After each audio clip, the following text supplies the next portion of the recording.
আমি আর এখানে পুজোই করব না। যতদিন আমি এই বাড়িতে থাকবো, যতদিন আমি অন্য বাড়িতে ভাড়া যাচ্ছি, ততদিন আমি আর পুজোই করব না। হ্যালো এভরিওয়ান, তোমরা সবাই কেমন আছো? আশা করি ভালোই আছো। তো ব্যাপার হয়েছে কি, আমাদের এখানে নতুন ভাড়াটিয়া আসছে। যদিও হিন্দু ধর্মগ্রন্থের না, খ্রিস্টান ধর্মগ্রন্থে, তো সেটা কোনো বড় ব্যাপার না। কোন ধর্মগ্রন্থ সেটা ম্যাটারই করে না। তো আমার তো মনটা প্রথমে খুবই খুশি যে যাকে এতদিন পরে কেউ আসলো। 1 বছর পর আমারও কথা বলার সঙ্গী হবে, আর আমার ছেলেটারও খেলার সাথী হবে। কারণ তারও তো আর খেলার সাথী নেই, সে একা একাই থাকে। প্রথমে 2-3 দিন তো খুবই ভালো, তারপরে দেখি ওদের আচার আচরণ দেখে আমার মনটা এত খারাপ লাগলো, কী আর বলবো।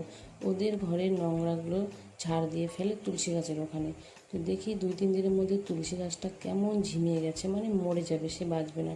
আমি সেই জায়গাটাকে কত পরিষ্কার পরিচ্ছন্ন করি, এখানে প্রতিদিন আমি পুজো দিই, কিন্তু কেমন ধরনের ব্যবহার করে আমি এটা বুঝি না। দেখো, যে ধর্মগ্রন্থই হোক না কেন, একে অপরের ধর্মের প্রতি শ্রদ্ধা করা এটা খুব জরুরি। যাকে আজকে আমি রান্না করেছি আলু কোয়াশ মাছের ঝোল।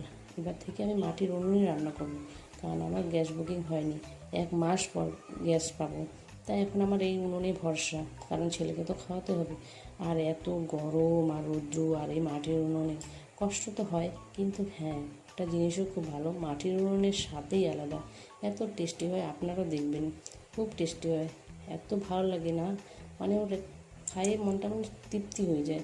প্লিজ ভিডিওটি ভালো লাগলে পাশে থাকবেন, লাইক কমেন্ট শেয়ার করবেন, সাবস্ক্রাইব করবেন। দেখা হবে পরের ভিডিওতে। Tata, bye bye.